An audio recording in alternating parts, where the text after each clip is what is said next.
Hello and welcome back. We are making a Villains and Vigilantes character. I'd already started this, and then my computer crashed.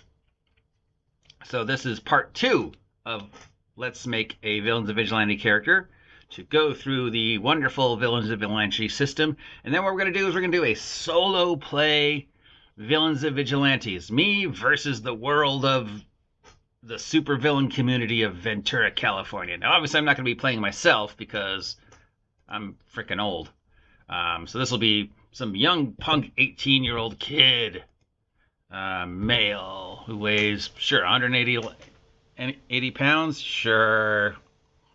All right, we've already rolled some stats. 15 strength, 13 endurance, 16 endurance, agility. This is where it went out on me for some reason. We're going to try again. So roll 3d6. We got a 5, a 10, and a 12. So we got a 12 intelligence. Let's see, will it let me do this? And then one more. We got a 6, 12, 13, 15 charisma. Not bad.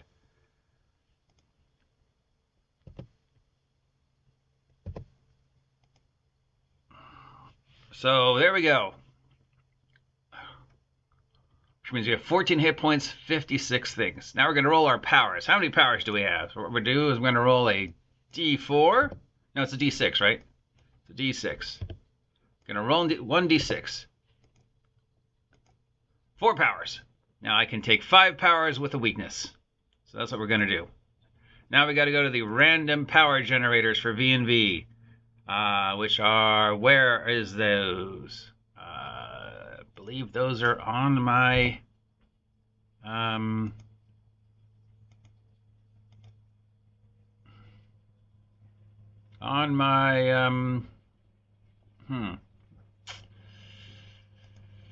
recording and using this method is dumb. But fortunately, I've got the V&V book hard. I said hard. On my bookshelf. So, all right, 5 powers, 1 weakness. Go to the random power table on V&V, 2nd edition. It's on page 4.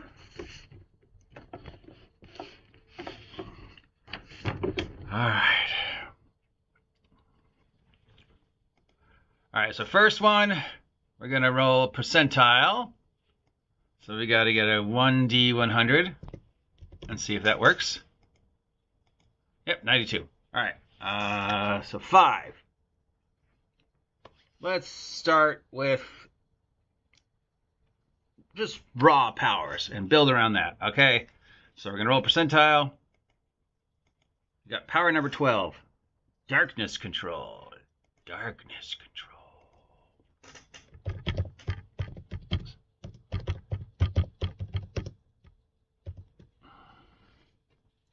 And that's on page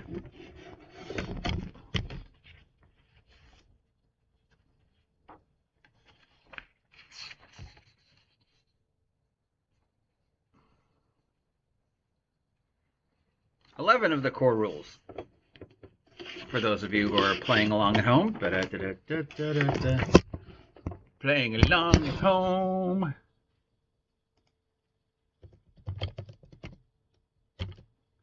All right, next one. Do we want to stick with powers? You know, sure. 55. And light control. Sure, why not? That makes total sense, right?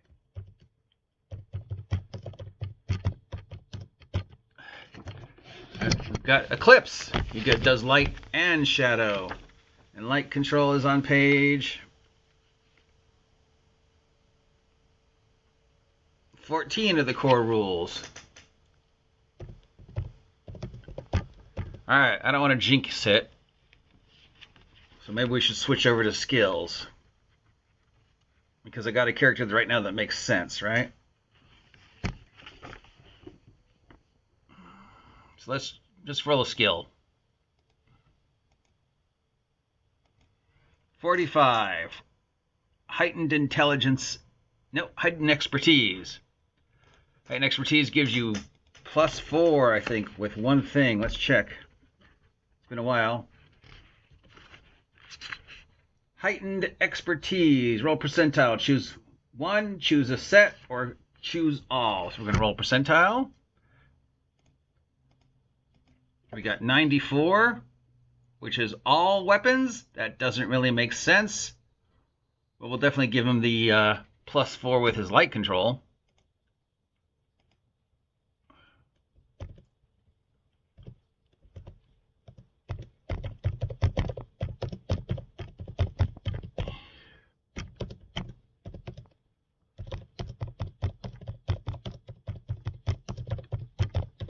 So he's got a +4 to hit with light control. That's power number 3. Skill number 3. Let's go for another skill. That's 14. 14 is heightened attack. What does heightened attack do? The characters may add +1 point per experience level to the amount of damage he scores on any successful attack. Jesus Christ, I've never had a character randomly generated that makes this much sense.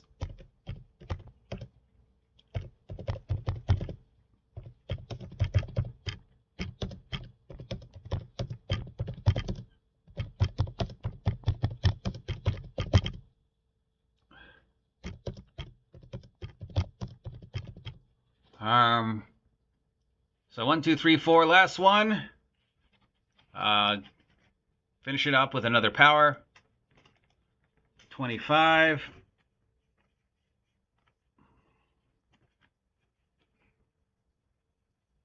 Force field. That kind of makes sense. I guess it depends on what our weakness is. 41. Phobia psychosis.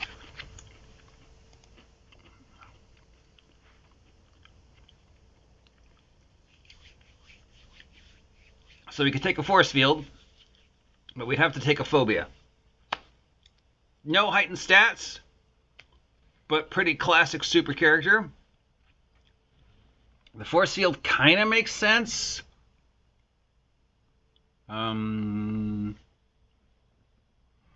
Since light powers and darkness powers don't really give you a defense other than the blinding flash, but a force field made out of light around my body, that seems like something this character would have.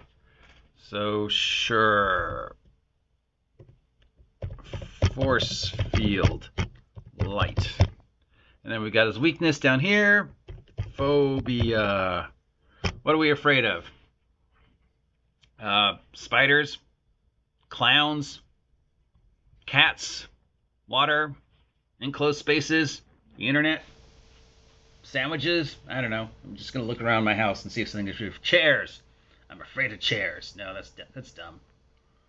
What's a good comic book phobia? I've got darkness powers and I'm afraid of the dark. I'm afraid of light. I'm afraid of heights. Sure. Heights. All right, what does darkness control give us? I think it's pretty... It's one of those powers that just sort of are like... You know, all right, darkness powers. Page 11. You allow passage... You make a zone of darkness. Maximum area is a sphere with the radius entrances to 1/4 his power score. The maximum range is the ability is A times 3. So range equals A times 3. My agility is 16. So what's 16 times 3?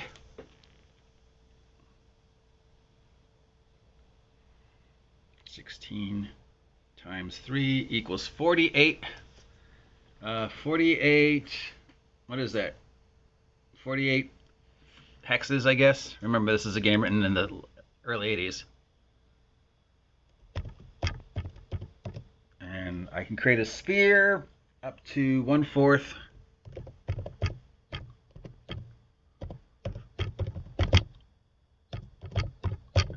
Right now my power score is 56, but that will go up and down.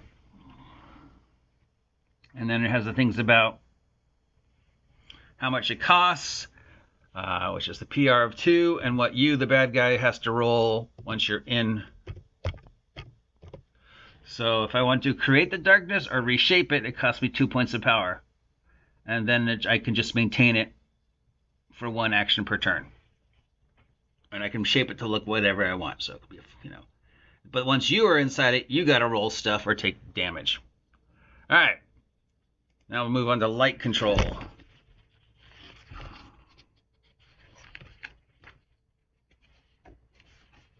Character emits light. Range is agility times 2.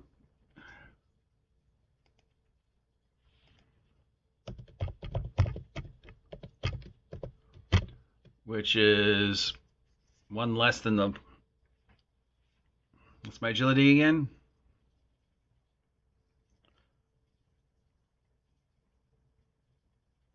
It's 32 inches.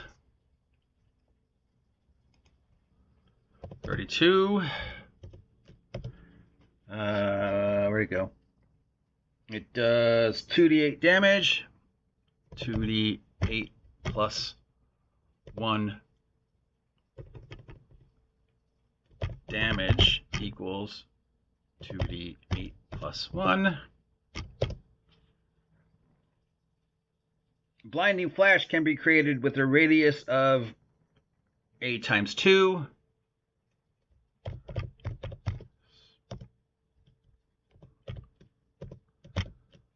Which is 32. Blind victims are as if they were in darkness. They get a saving throw. I have a chance to permanently blind them. I can use light as a defense.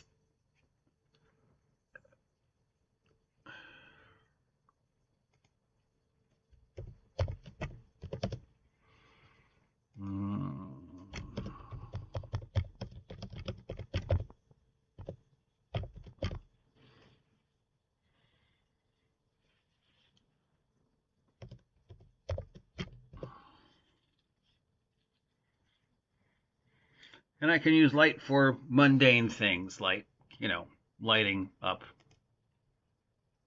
stuff. Now, finally, we're going to move to force field.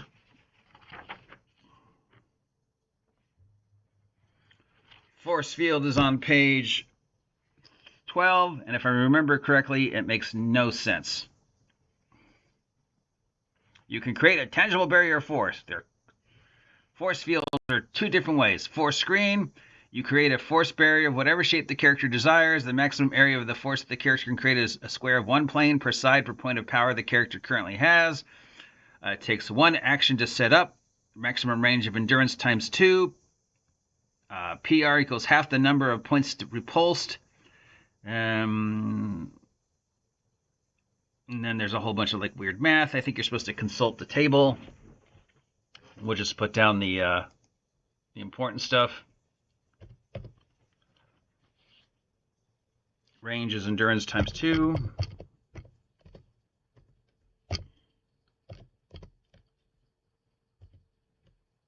What's my endurance? 13. That's 26.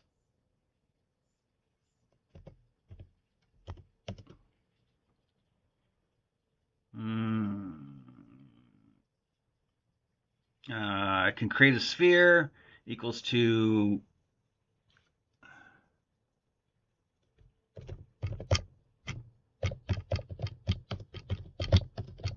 so the more power I spend, the smaller my sphere gets.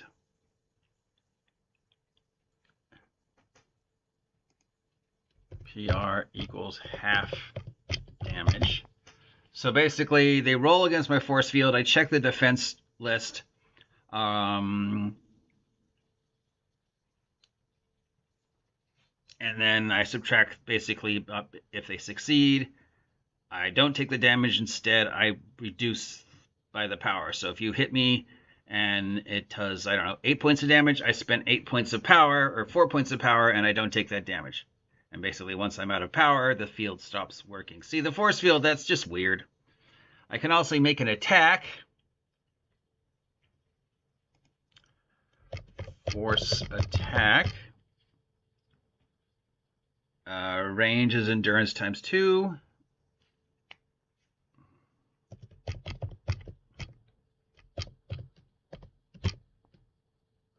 D6. And it does damage equal to my hand-to-hand. PR equals 1. Damage equal to my hand-to-hand damage. What is my hand-to-hand damage? Don't know.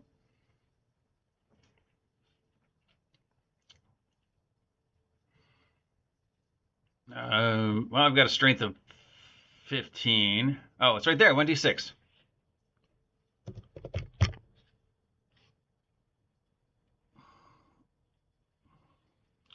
So I've got light control, which I get +4 to hit and +1 to damage with.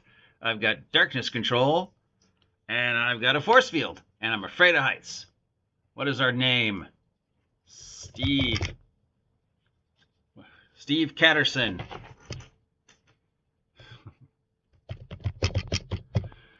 And what is our secret identity? And we are a hero.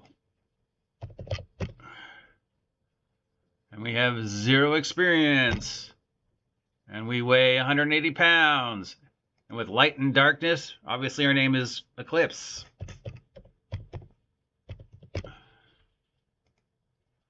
So there we go. Our origin and background. Bitten by a radioactive. Bombarded with cosmic rays. Accident at the high school science lab. Sure. Legal status, meh. Other information. Yeah. Okay, so we've made Eclipse. This is Eclipse Steve Catterson. He's a first level hero. He's probably needs to raise his endurance. So he's probably training in endurance.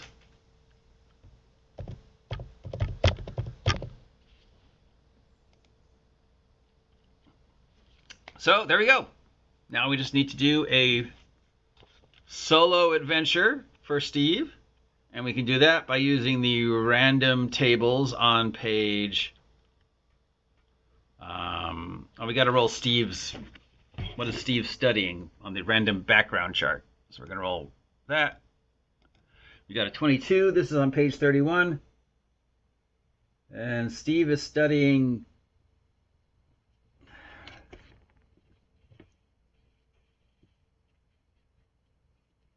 social work. So he's 18 years old and he's studying social studies. Yes. Social studies major. So he's probably at school on a sports scholarship. Because, you know.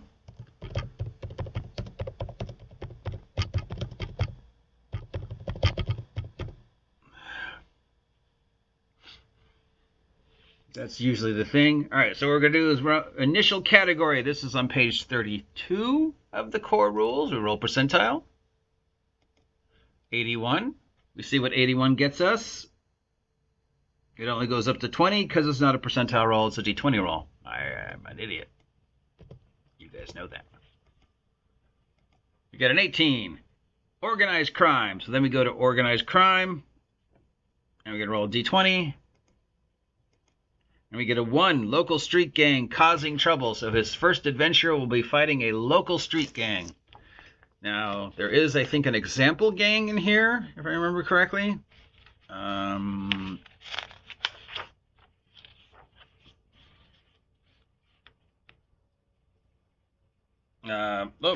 Yes, there's our favorite. There's the Nicotines. We have example 2 on page 42 of a character fighting the Nicotines. But it has been a while since I read the rules for how to run an adventure. I think initiative is a D10, right?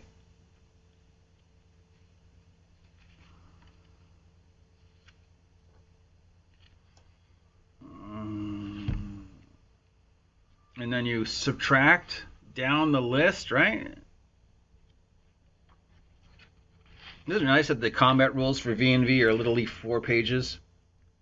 All characters roll a d10 and note the total of dice roll plus their agility score. Characters who total the highest agility score may go first. Turns are comprised into phases and the number received. So d10 plus my agility score. My agility score is 16, so I'd roll a d10.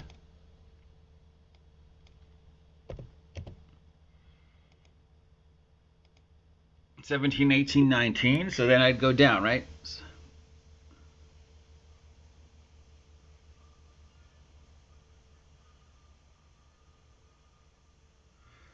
All characters are allowed to act out again in the same turn, 15 phases after their first action. So with a 16, right? That's what we rolled?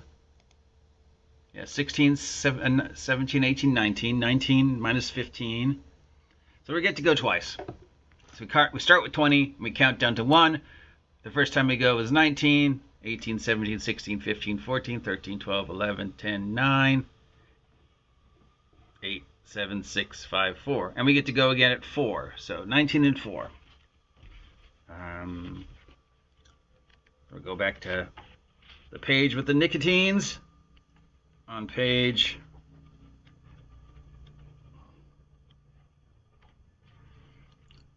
42.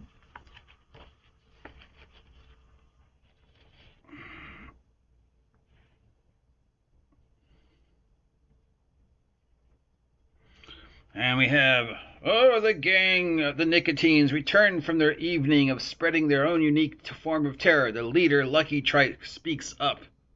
What are we going to do about our problem, boys? What problem? Eclipse. Flashing his swift spades. I say we take one arm to my chopper and another arm to another chopper. Nah, too fancy. Gotta take him in, pour gas on him.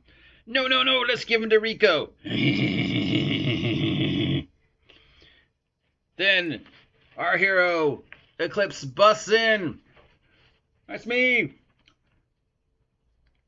So I will go at 19 and 4, and the bad guys are going to go at probably 19 and 4. Probably they're going to go at, let's see, looks like they're going to go at 12. So actually, the first thing I would do is either flash blind them or drop the room into darkness, right? Can you see in your own darkness when you have darkness control? I would think you could, but it doesn't say you can. Maybe do like strobe lights, darkness flash, and that's how I maneuver.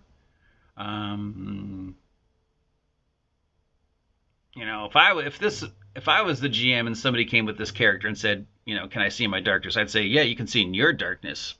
We can't see in the dark. But because of your light powers in your darkness, very specifically, the shade of the electromagnetic spectrum that your darkness and your light are operating on, you can actually see. But if you were like in a cave, no, you couldn't see. But then you don't need to because you have light control, right? So it's probably like a microscopic flashes that allow me to see, right? So I'd come in and I'd flash everybody in the room. Flash! Ah, you're all blinded! This could be a very fast fight. So how does this work?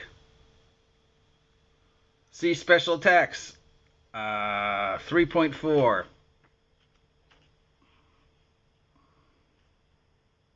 3.3 weaponry. 3.4 special attacks. Head, eyes, throat, arm, hand, leg, device.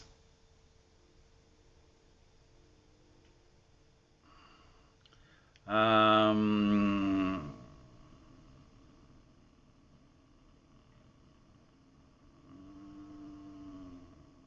guess we're doing an attack against their eyes.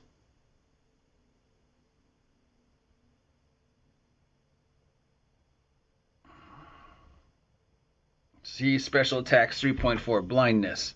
Special attacks 3.4 doesn't list blindness, at least lists head, eyes, throat, arm, hand, leg, item, or device. So yeah, I guess I'm making a eyes. 2% chance per hit point. of damage indicated of blinding the opponent. And then this says, special attack for blindness. Blinded victims are in darkness until they make a successful saving throw on a percentage dice is made. Roll between turns. So right now they're blind until the end of the round. I've spent 1 power. Everybody's blind, which means I'm now free to beat them up till the end of the round. So 19, flash! 18, 17, 16, 15, 14, 13, 12. The Nicotines wander around in the dark, yelling and screaming, and oh, blah, blah, blah. So we get to make some random attacks. I remember in V&V, it's the lower the better. So they rolled a 17 versus me. We're just going to go to the weird V&V cross thing. So they're just, you know, I think slashing at me with their knives. So we got hand-to-hand. This is on page 22. And my defense is, well, force field. All right. So